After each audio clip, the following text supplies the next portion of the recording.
For fans by a fan. Watch out! A wrestling podcast for the casual and hardcore. Tweener Wrestling. He's got the fans behind him, King, and his opponent had better watch out. Hey, what's good, my people? It's your man MP, and welcome back in to Season 2, Episode 5, Tweener Wrestling Podcast. And yes, I know I've been gone for a minute, but I'm back, fully loaded, and we're going to keep it rolling this time. Now, on today's episode, September the 5th, we are going to be talking about the Judgment Day and why they run all of WWE. And then we're going to talk about main event JEY USO, because I've been feeling Usi a lot lately. And then I'm going to give my thoughts on CMPunk. I really don't care, but I feel like people want to know my thoughts, and I'm going to give it to you. And then last but not least, I'm going to put a new segment into every episode at the very end called Fix My Wrestler. And we're going to be taking wrestlers that are being misused or just not on TV at all. Same thing, I guess. And we're going to tweak them a little bit and see if we can make them a little bit better, all right? Now, on today's episode, that wrestler is going to be Karrion, Kross, because that boy needs saving. And then going forward, I'll drop my email as a link. Y'all send me y'all wrestler y'all want me to tweak and hopefully fix. And we just going to keep it going, all right? Without further ado, if you're watching this on YouTube, be sure to like and subscribe and comment as well. Let me know how you feel about the show. And if you're listening to this on Apple Podcasts, Spotify, whatever podcast platform you listening to this on, whatever rating system they got, be sure to give me a like, give me some stars, leave a review, comments as well, and let's get it started. All right, let's go. The bloodline has fallen, and the Judgment Day has risen as the most dominant faction here within the WWE.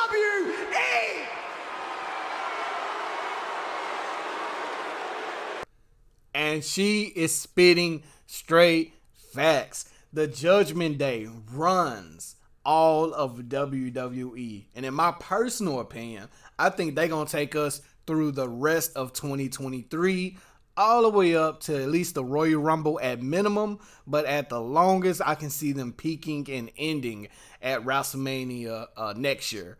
I really love the Judgment Day. I still kind of hate the name, but I understand the origins of it, of course, with the Edge and where they thought they were going with the Judgment Day. I think they had a different goal in mind for the Judgment Day, but it kind of took a life of its own. So I still kind of hate the name because I felt like the name was tied to what they thought it was going to be versus what it is now. Like them boys, they bad boys, they cold as fuck. Rhea Ripley, women's heavyweight world champion. Dirty Dom, the NXT North American champion. Finn Balor, one half of the WWE Undisputed Tag Team Champions, Senior Money in the Bank, Damian Priest, the other half of the Tag Team Champions. Now, with all that I just said, the first one, or pretty much the only one, because I fuck with all of them, but there's one member that just doesn't do it for me, guys. And I apologize, but it's something about Damian Priest, and I don't know. Y'all let me know in the comments if y'all agreeing with me. But it's something about Damian Priest that's just not it, my guy. Like, I just don't fuck with him. As much as I love the Judgment Day, and everything about him, especially Dom and Rhea, that whole Eddie Guerrero China vibe they got going on. Plus, Dom is just I don't even know how to describe it. Like, to me, next to Roman, Dom is like top tier heel in WWE. Like, the best heel. So I was watching Monday Night Raw and he was talking, and I mean, just the boos, the way they drowned him out. I've never seen that type of boo from a crowd to where you can't even hear what he's saying half of the time.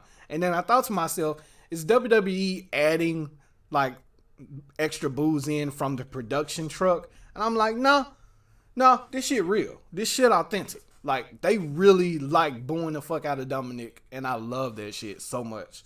But back to Damian. I felt like Finn should have got Money in the Bank. He deserves it. Even, once again, watching Monday Night Raw, and he was saying how he is a Grand Slam champ after winning the titles at Payback. And a couple of people in the crowd were saying, you deserve it, you deserve it. It should have been a little bit louder than the you deserve it chants. Should have been a little bit louder than what it was, but my boy definitely deserves it.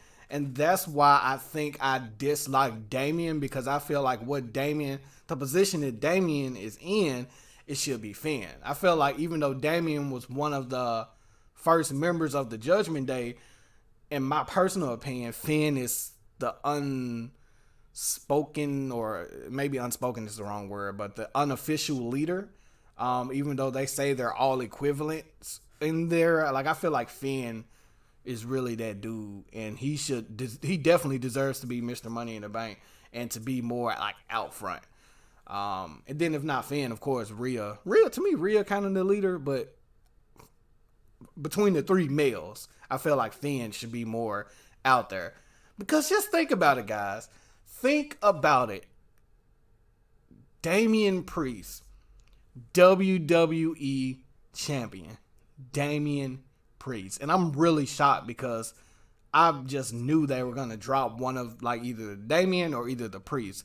And just, like, I was thinking that they were just going to drop the Damian part eventually and just call him Priest. I feel like that's still coming in the future. But anyway, WWE World Heavyweight Champion, because I know he's not going to cash in on Roman. So he's going to cash in on Seth, take the title, and I guess because it's the World Heavyweight Champion, not the Undisputed Champion, it's an easier appeal to swallow. But I just ain't vibing with it at all. I don't fuck with Damian like that. Like, he cool. To me, he like a... Excuse me, had to hiccup. To me, Damian is like a hybrid Walmart great value version of The Undertaker. And I don't know if that's an insult or a compliment, because The Undertaker is a GOAT and an icon. So, I don't know. I don't know. Great value is cool. Walmart stuff cool. Like, you got the Cinnamon Toast Crunch. But then if you get the Great Value Cinnamon Toast Crunch, it'd be called like not Cruncher Munch, it'd be called like Crunchies or some shit. It still be good. It ain't saying it's bad just because it's great value. Just because you the Great Value Undertaker, I'm not saying you bad. I'm just saying you just, you just a knockoff. But you still cool. But you just, I don't know. It's just something about Damian. I'm just not rocking with it. Not to shit on Damian too much. Everybody else, I love it. Now, this new guy, I didn't pay attention to the indie scene, but I noticed on Monday Night Raw, Finn also said with the JD guy that they go back 20 years. So, of course, that means the indie scene, something that I was not paying attention to 10 years ago. I just started really paying attention to indie wrestling about 5 years ago. So, I don't know JD at all outside of his NXT run. But from what I see, I like this JD guy. And I'm hoping that when JD becomes a member of the Judgment Day, that he doesn't become a member because they lose a member. Like, I really hope that's not the case. I really, really hope that they don't, like, turn on Finn and then JD takes Finn's place and then Finn kind of goes off on a solo run. Like, I don't want to see that. Like, I'm a fan of anybody that knows me and knows my wrestling, like what I like to see in wrestling, knows that I love factions and stables. Like, my favorite faction of all time, NWO. Main reason why I love the NWO is because back in my young days, I remember watching the NWO walk out on WCW, and the group was so big that they took up the entire ramp when they was walking out. And I was like, they looked so dominant, they looked so iconic, that shit looked so cool to me, so badass. And I just like that. I love, like, huge stables and factions. So I would love to see this JD guy, and I'm calling him JD because I can't say his last name that well yet. I kept saying McDonald, but it's like McCullen, but it's not even McCullen. It's like JD McDoff or Mac something. I might just call the boy JD Mac. But I would love to see him be in the Judgment Day, and they still keep all the members intact. Of course, you got to get a title though, my boy JD. So I don't know. You need to go out there and all the titles took. because he can't get the IC title. Gunther running that shit. Rest in peace to Gable. And ain't no other title for my boy JD to get. I'm trying to think. Unless he take the US title off Ray. But that's on SmackDown. That's a whole nother topic, whole nother story. But yeah, so those are my thoughts on the Judgment Day. And let's get into main event, JEY USO.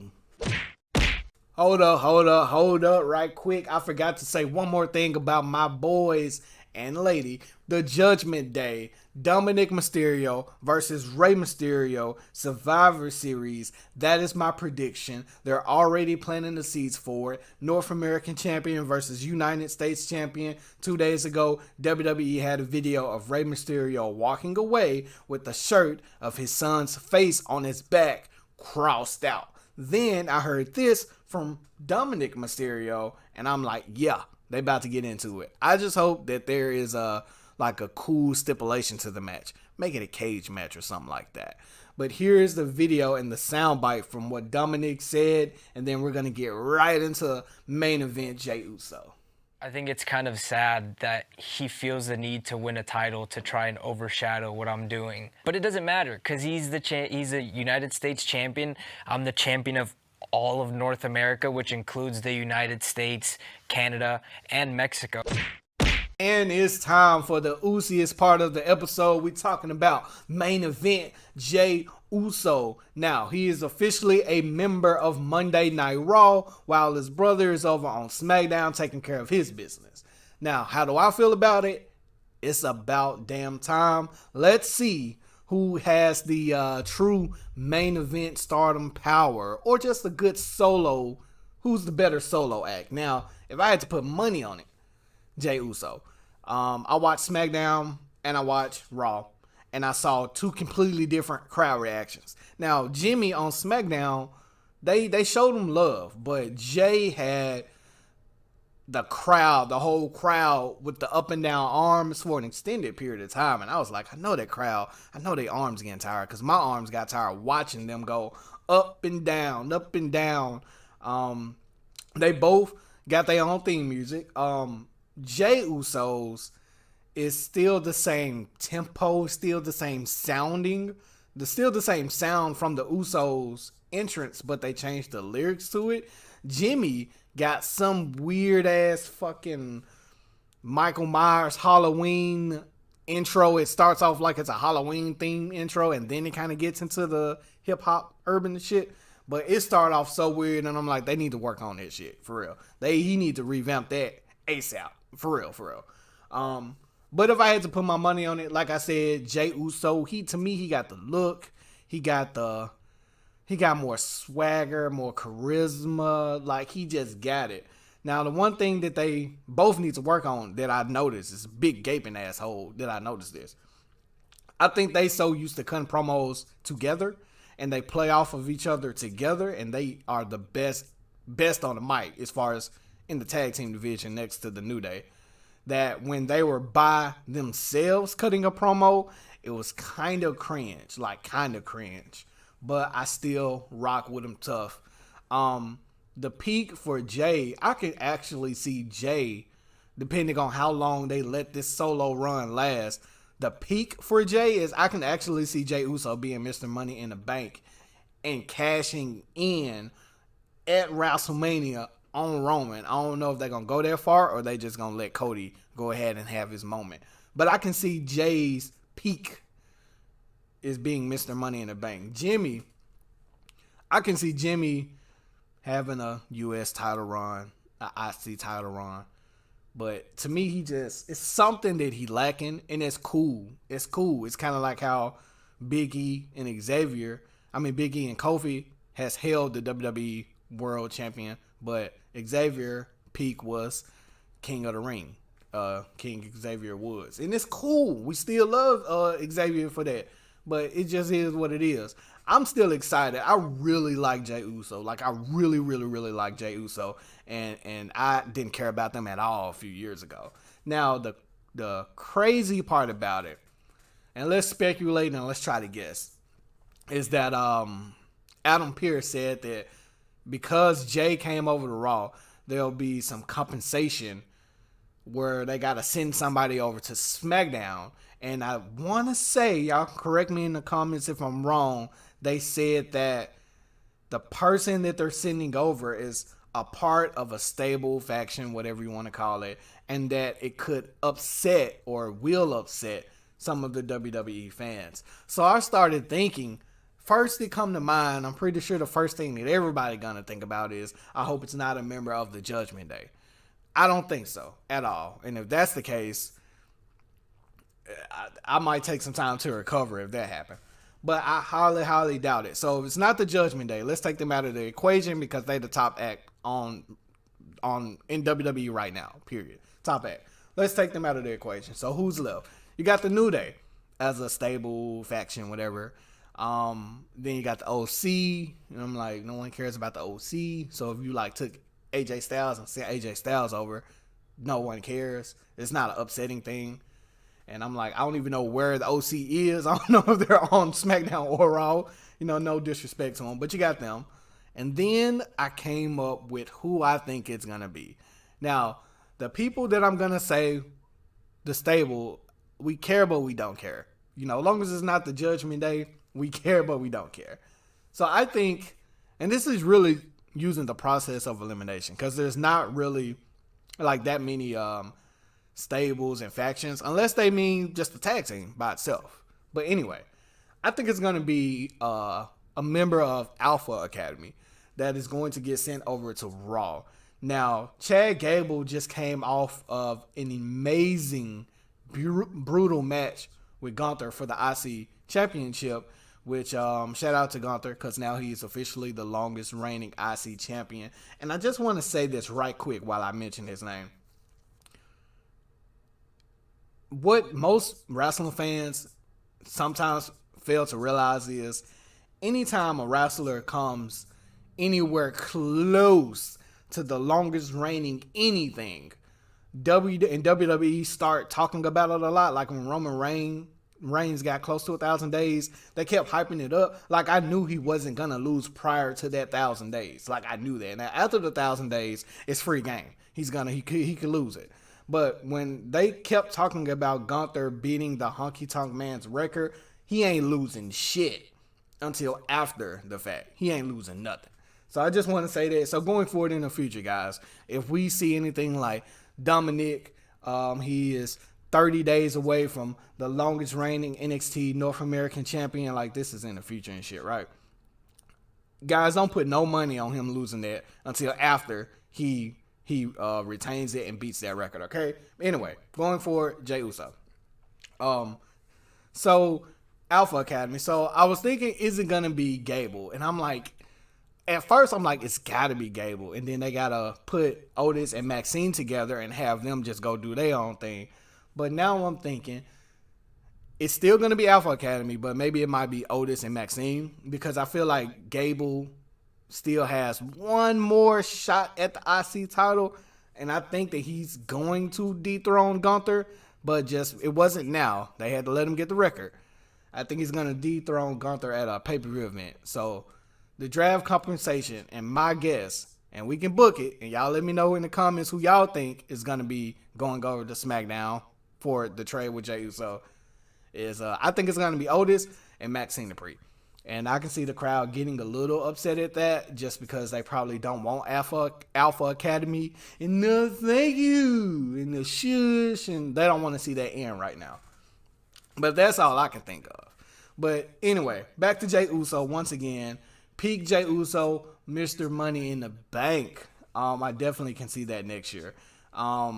Could we even see him winning the Royal Rumble? That might be pushing it a little too far.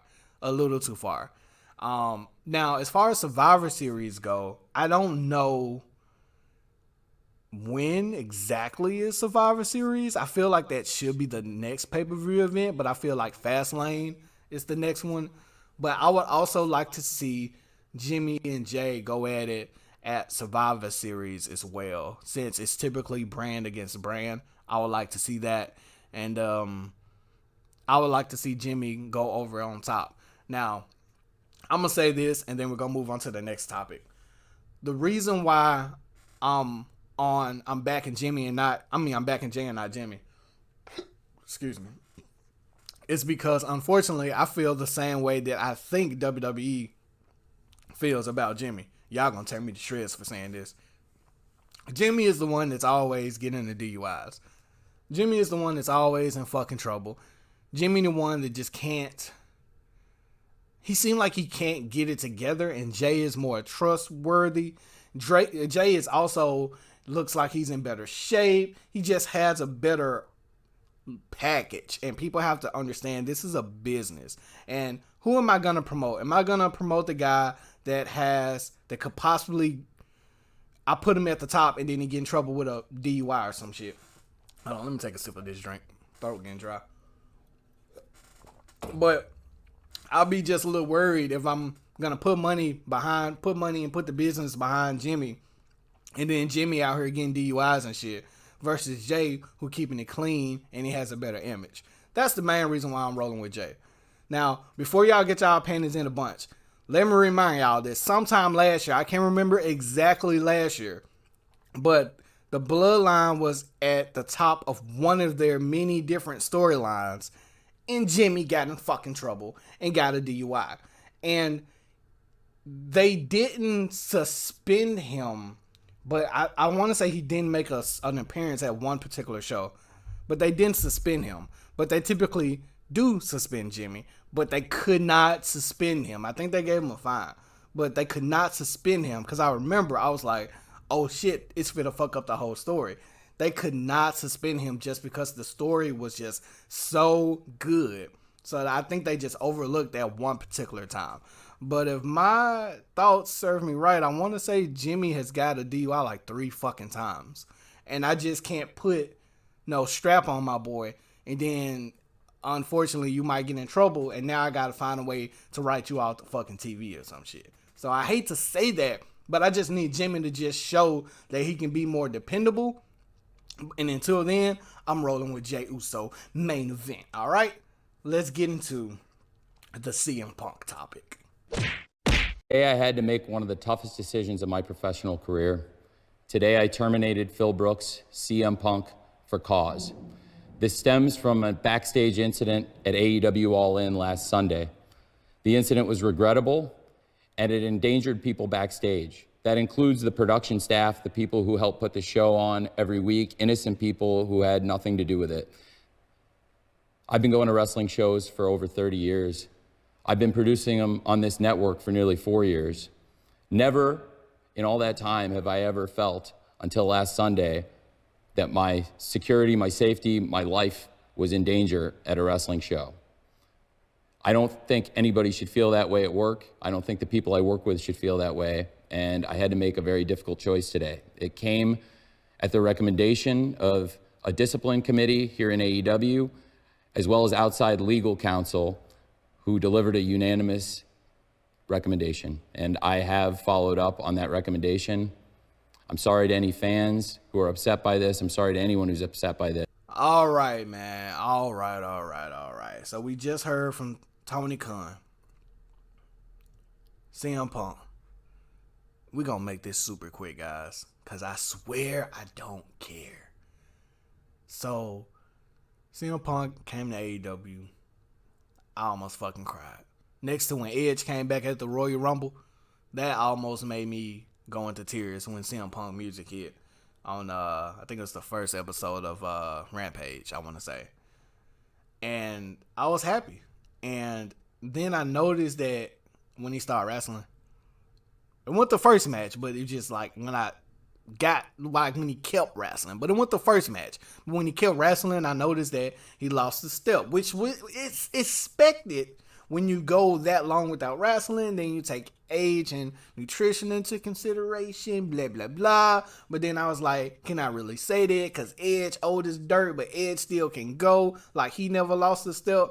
So I'm like, CM Punk just lost a step. So I stopped watching CM Punk for an extremely long time in AEW because CM Punk is my all-time favorite wrestler next to Edge. And I didn't want to lose my image of what he was in the WWE doing peak CM Punk. I didn't want to lose that image that I had of him, the GOAT image, the icon image. I didn't want to lose that. So I stopped watching him in AEW after the dog collar match with MJF. I stopped watching him.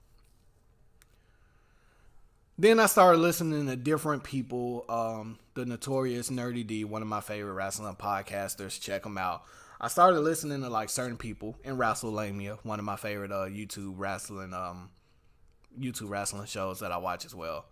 And a lot of them talk about how they fuck with CM Punk too, and it's not his fault. It's the they called him something. It wasn't the Crybabies, and when they say Crybabies, they're talking about the Bucks and Kenny and Jungle Boy. They call the divas of AEW, the locker room, them being divas and stuff like that, and they don't like when people tell it like it is. And I was kind of siding with them, like, oh, it's not CM Punk's fault, it's their fault. Like, anybody that he gets into it with, it's their fault. And then I started watching a lot of interviews of other wrestlers, WWE and AEW, talking about CM Punk in a negative light. Now, I know there are wrestlers that talk positively about CM Punk, but when I heard the people talk negative about him, and I'm not easily influenced at all, but when I heard people talk negative about CM Punk, I was like, I could see that. I can see that. Like, I kept in my brain, I was like, I can see that. Like, I think CM Punk, his ego and what he once was, his ego is too gigantic that he thinks that he's still CM Punk from 10 years ago. Like, bro, you not it, my guy. Like, you would think that someone, when you get older and you done been through the ringer and you've wrestled at these promotions and you've been the top dog at every promotion, you would think that you would be more humble, that you want to give back to the younger wrestlers, which he kind of started off doing, wrestling Darby Allin and stuff like that. You would think that they would be more humble and more cool about it, but like, he just came across as an egotistic asshole, and that's coming from somebody that damn near idolized CM Punk, Phillip Brooks. He just came across as this like egotistic asshole, and I'm like, bro, chill out. You ruining my image of you. Like, chill out. You hear stories or you hear people say you don't want to meet your heroes because you will be disappointed. Like, I was thinking like on that kind of shit, even though I've never met him. But I was feeling like that, like he was starting to disappoint me. So he just got into it with Jungle Boy and shit, Jungle Boy Jack Perry, and then apparently Tony Khan scared for his life, and the security back there, they don't know what to do with him, so they fired his ass for cause. And I'm like, just hang it up, bro. Like, I don't want to see you back in WWE because the same shit gonna fucking happen. I know it's going to happen. Vince is like really not there anymore, but I know it's going to happen. If you come back to the WWE, the theme is going to hit. The crowd is going to go crazy. We're going to love that moment. Everybody's going to say, holy shit. 6 months from then, you're going to get into it with somebody. I don't know who, but it's going to be somebody. So I don't even want to see you there no more. I just want to keep my image of you in your glory days as the motherfucking dude, man. You was that nigga for like CM Punk was that guy, that dude back in the day. Like, don't ruin this shit for the people like me. Like, the nostalgia factor is cool. Like, let me get your shirt and all that stuff, but I don't want to see you come back, my guy. Just be a commentator on UFC, or even join commentator on NXT or something if you want to be back. Like, if you do come back, go to like Impact Wrestling where you can run circles around people. But I don't want to see, I mean, you still gonna get into it with somebody there.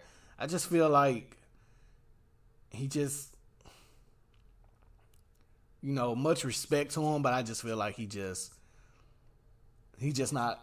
probably not a people person or something. I don't fucking know. But much respect to him, man. And I hope that whatever he does, I'm not sure if AEW has a non-complete cause. I highly doubt it. WWE, you got to wait like 90 days up to like a year before you can wrestle again. after getting terminated from them. I highly doubt Tony Khan had that in CM Punk's contract. So if he decides to come back, even if WWE is interested in him coming back, I pray that it works out, but I don't want to see it. I'm over it now. I swear I'm over it. But I swear I'm over it, bro. This whole when he was in AEW, them having 2 titles, the real world heavyweight champion, whatever that shit was called. I'm like, bro, I'm over it for real. Anyway, that is my thoughts though on CM Punk. And I know I probably pissed off a whole lot of people, but if I pissed you off, don't tune out. Just talk shit about what I said in the comments. Don't tune out.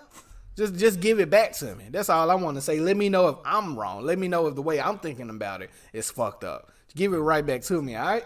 And we finna get into the final segment. And the first time for the final segment, Fix My Wrestler featuring Karrion Kross. Final segment, Fix My Wrestler. Let's get into it. Karrion Kross, dude. So, aka Killer Kross. Man, this is not gonna be hard at all. This is gonna be quick. This is not gonna be hard. I'm smiling in the ear. My cheekbones is hurting because Karrion Kross has the total package. To me, Karrion Kross is like almost like a Samoa Joe. And Samoa Joe, like Samoa Joe was a straight killer. Like he was that guy too. Like Karrion Kross to me is like Samoa Joe. So I fucks with them both. But look, this is not gonna be hard at all. Karrion Kross, bro. I don't know if this dude injured. I guess I should have did some research before I filmed this. But I don't know if my guy's injured or what. But him and Scarlett. Is that her name? Scarlett, right? Yeah, him and the most attractive, the very beautiful Scarlett can easily be the #1 act in WWE. How I will fix Karrion Kross. #1, insert him directly. And when I say directly, I mean fucking directly into the World Heavyweight title or the WWE Universal picture. Now, I don't know because Roman is still in God mode, so I don't know if it's smart to have him go against Roman right now and then the odds be he takes it. I mean, he lose to Roman, count the lights to Roman. So I don't know. So the way I would have him stalk either wrestler, either Seth Rollins or Roman is, don't just have him come out and do a simple attack and then the rivalry gets started from there. No. I would have the hourglass, the infamous hourglass that he puts in different places. Typically he'll come out, he'll sit an hourglass on the ring mat and it'll say, and it'll be him basically saying that your time is running out.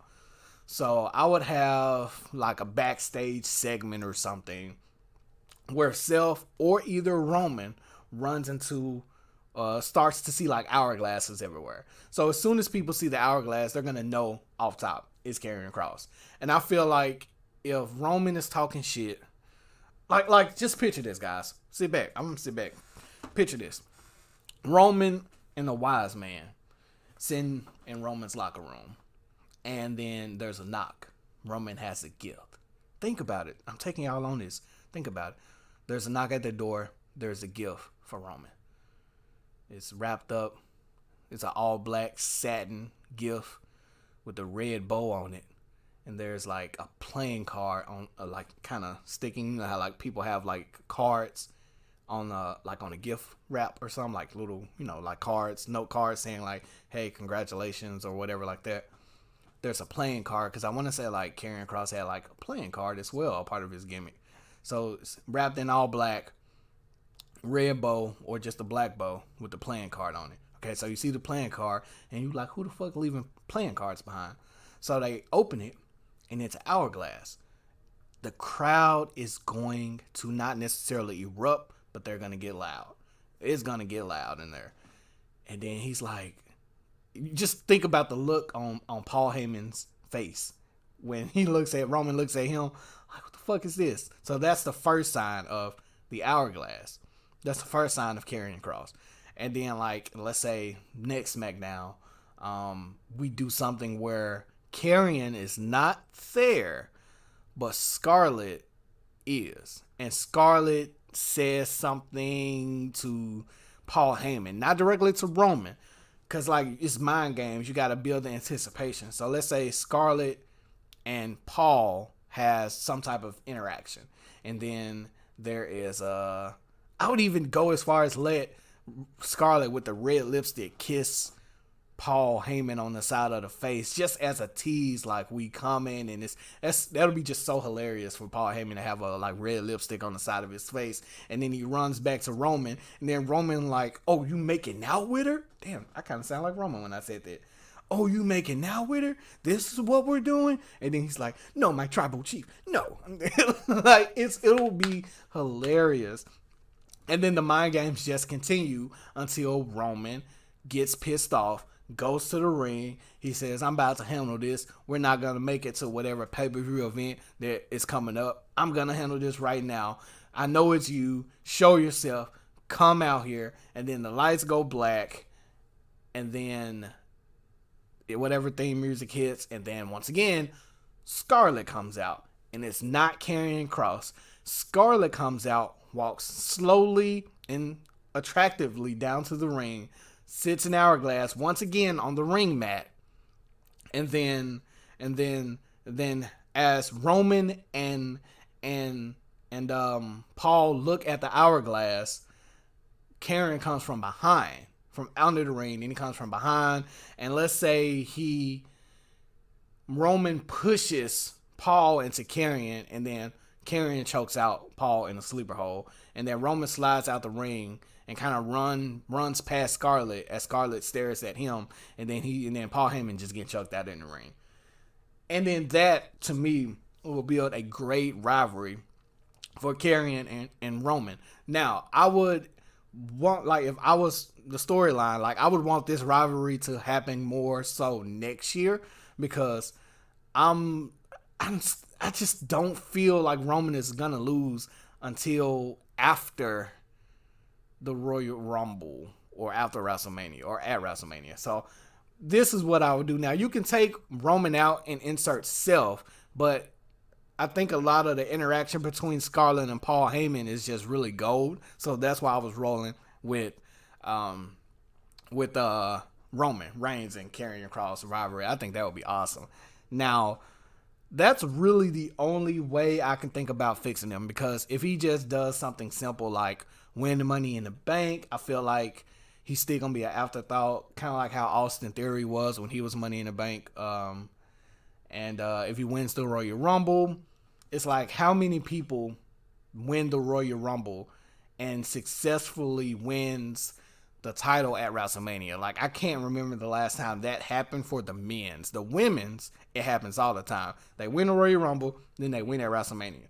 But men, typically, Money in the Bank briefcase don't mean shit no more, and the Royal Rumble win don't mean shit no more. Because back in the day when I was growing up, if you won the Royal Rumble, I'm like, oh yeah, they finna get the WWE title at WrestleMania. This shit don't even matter no more. So Karrion winning one of those don't really matter no more. Definitely don't need to win King of the Ring. That ain't shit at all anymore. He definitely needs to get inserted directly into a World Heavyweight Championship feud, because if he feuds with Rey Mysterio for the U.S. title, that's nothing for his gimmick and his career. And if he feuds with Gunther for the IC title, that could possibly be cool, but not as cool as him being World Heavyweight Champion. All right.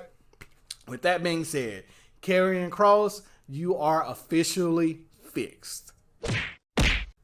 We have made it to the end, the outro, season 2, episode 5, Tweener Wrestling Podcast. I'm so thankful for every individual that listened to the very end. Be sure to like and subscribe if you're watching me on YouTube and whatever podcast platform you're listening to me on.